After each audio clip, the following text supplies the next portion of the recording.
दर्शकों को बता दें कि पूर्व विधायक बलजीत यादव के ठिकानों पर ईडी की छापेमारी। बहरोड से विधायक रहे हैं बलजीत यादव, जयपुर में 8, दौसा, अलवर में एक ठिकानों पर छापेमारी।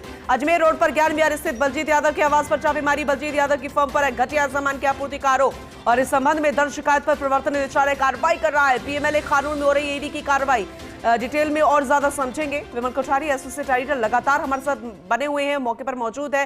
कैसे कार्रवाई चल रही है, क्योंकि आप डिटेल में जानकारी दे रहे हैं, फिलहाल बताइएगा किस तरीके का प्रोसेस। विमल जी,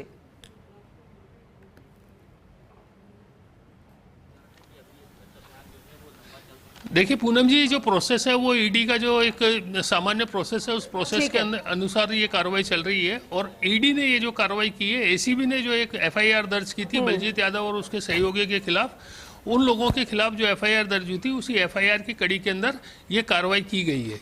ये जानकारी ये भी मिल रही है कि बलजीत यादव ने अपने सहयोगियों को, इवन अपने नौकर के नाम से एक फर्म बना करके उसके माध्यम से कुछ स्पोर्ट्स के कपड़ों की आपूर्ति कराई और लाखों रुपए का घपला किया। इस पूरे मामले में ईडी ने जो जांच की है उसके अनुसार ये करीब 3 करोड़ रुपए से ज्यादा का मामला ईडी के संज्ञान में आया है। ईडी ने इस मामले में ऑलरेडी एक जांच की है और उस जांच के आधार के ऊपर ईडी के अधिकारी आज सुबह करीब 7:15 बजे के आसपास बलजीत यादव के मकान के अलावा जयपुर में कुल 8 ठिकाने हैं जहां पे इस समय कार्रवाई चल रही है, और इसके अलावा दौसा और अलवर में एक ठिकानों पर भी कार्रवाई चल रही है। ये भी बताया जाता है कि बलजीत यादव के जो बहरोड में ठिकाना है वहां पर भी इस समय ईडी के अधिकारी पहुंचे हुए हैं। वो लोग भी ये जो फर्जीवाड़ा किया गया था, जिसमें विधायक कोष का दुरुपयोग किया गया था, इसको लेकर के जाँच कर रहे हैं। अभी इस समय हम मौके पे मौजूद हैं, काफ़ी मीडिया के लोग भी हैं, जैसे सीआरपीएफ के कुछ जवान भी यहाँ पे सुरक्षा के लिहाज से यहाँ पे मौजूद हैं। ये जो इसका बलजीत यादव का मकान है, जहाँ इसका निवास है, वहाँ गोपीराम यादव संभवतः इसके पिताजी होंगे, उनका नाम होगा, वो उनका नाम लिखा हुआ है। 2627 ज्ञान विहार एड्रेस है। इसके मकान के बाहर की साइड में जो गाड़ियाँ खड़ी हुई है, वो ज़्यादातर गाड़ियाँ इसकी बलजीत यादव की लगती है, जिनके ऊपर विधानसभा के पोस्टर लगे हुए हैं, एमएलए के पोस्टर लगे हुए हैं। हालांकि अभी ये फिलहाल बलजीत यादव एमएलए नहीं है, ये पूर्व एमएलए है, लेकिन अभी भी इसने अपने पोस्टर्स अपनी गाड़ियों से नहीं हटाए। अभी जो पोजीशन है, जो जानकारी मिली है, जानकारी यही है कि इस समय ईडी के अधिकारी पूरी तरह से अंदर हैं और वो इससे संबंधित पूछताछ करेंगे, इससे संबंधित जानकारी जुटाएंगे और ये जो घपला है, इस घपले को लेकर के आगे फर्दर कार्रवाई करेंगे।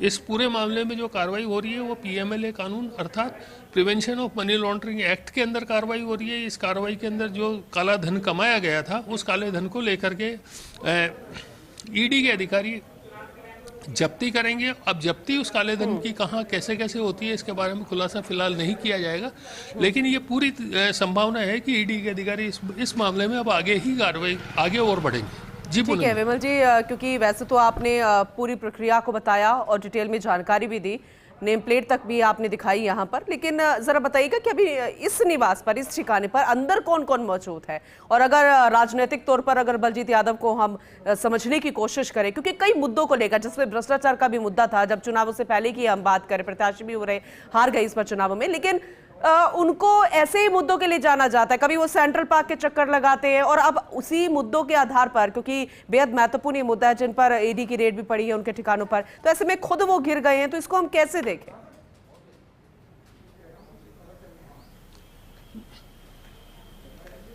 देखिए, इसको यही इस तरह से देखा जाए कि जैसे खुद एक राजस्थानी में कहावत है, खुद गुरुजी बैंगन खाएं और दूसरों को शिक्षा दें। मतलब जो आदमी खुद भ्रष्टाचार के खिलाफ काले कपड़े पहनकर सेंट्रल पार्क में चक्कर लगाता था, इस बात को लेकर के 200 विधानसभा क्षेत्रों के अंदर प्रचार करता था। इवन इसने अपने विधानसभा चुनाव के प्रचार के अंदर एक पोस्टर भी छपवाया था, जिसके अंदर ये लिखा था कि यदि भ्रष्टाचार से संबंधित किसी के पास कोई जानकारी है तो वो जानकारी इसके साथ में इसके मोबाइल नंबर, इसके व्हाट्सएप नंबर के ऊपर साझा करे, उस व्यक्ति को एक हैंडसम अमाउंट का पुरस्कार दिया जाएगा। लेकिन बड़ी अफसोसजनक बात यह है कि इन्होंने जो स्पोर्ट्स के जो सामान है, उस सामान में जो फर्जीवाड़ा किया था उसके बारे में कुछ सूचनाएं मेरे पास में, जैसे इन्होंने जो 9 लाख रुपए की खेल सामग्री की आपूर्ति करवाई थी अपने रिश्तेदारों की फर्म के माध्यम से।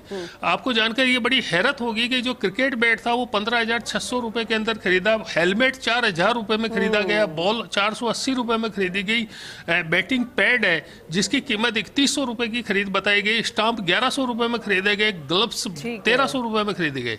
जो सामग्री खरीदी गई थी स्कूलों के अंदर बच्चों को खेलने के लिए देने के हिसाब से, वो सामग्री का जो बाजार मूल्य था वो करीब 2.5 गुने से ज्यादा बाजार मूल्य के अंदर सरकारी खजाने को सेध लगाई गई।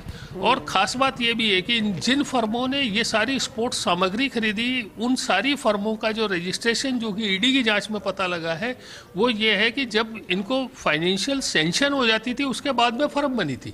इवन एक बड़ी आश्चर्य की बात यह है कि एक फर्म तो इनके खुद के नौकर के नाम से बनी हुई थी। खास बात यह भी है कि आरोप यहाँ तक है कि इनकी जो फर्में थी, इन फर्मों ने जीएसटी का भुगतान भी नहीं किया। अर्थात ये कहा जा सकता है कि जो सारी दुनिया को, पूरे राजस्थान को ये मैसेज देने की कोशिश कर रहा था कि जो भ्रष्टाचार है, वो भ्रष्टाचार की रोकथाम के लिए मेरे से हाथ मिलाओ, वो आदमी खुद इस कदर भ्रष्टाचार में लिप्त है। जब ये आरोप लगे थे उसके बाद बलजीत यादव की ओर से जो आधिकारिक बयान आया था उसके अंदर उन्होंने सारे आरोपों का खंडन किया और इन चीज़ों से इनकार किया कि उसकी कोई लिप्तता नहीं है। लेकिन ईडी की जांच के अंदर ये फैक्ट सामने आए हैं कि जो पैसा इन फर्मों को गया था वो पैसा बाद में बलजीत यादव के रिश्तेदारों के अकाउंट के अंदर ट्रांसफर हुआ है। अर्थात इस बात से इनकार नहीं किया जा सकता कि ये जो फर्जीवाड़ा है, इस फर्जीवाड़े के अंदर बलजीत यादव की भी भूमिका है, उनकी लिप्तता है।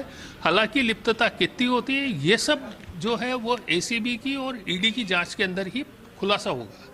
जी बिल्कुल बिल्कुल आपने सही कहा और विस्तार से समझाया भी है। लेकिन कुल मिला के ये कहेंगे कितने % उनकी संलिप्तता पाई जाती है, लिप्तता पाई जाती है, ये तो ईडी की कार्रवाई में सामने आएगा और उनकी तरफ से क्या रिएक्शन सामने आएगा। और लेकिन कुल मिलाकर यही है कि उनकी मुश्किलें अब बढ़ गई हैं, राहें अब आने वाले समय में आसान नहीं है। ये हम जानकारी आपसे लगातार लेते रहेंगे, तस्वीरें हम दिखाते रहेंगे, आप बने रहिएगा हमारे साथ।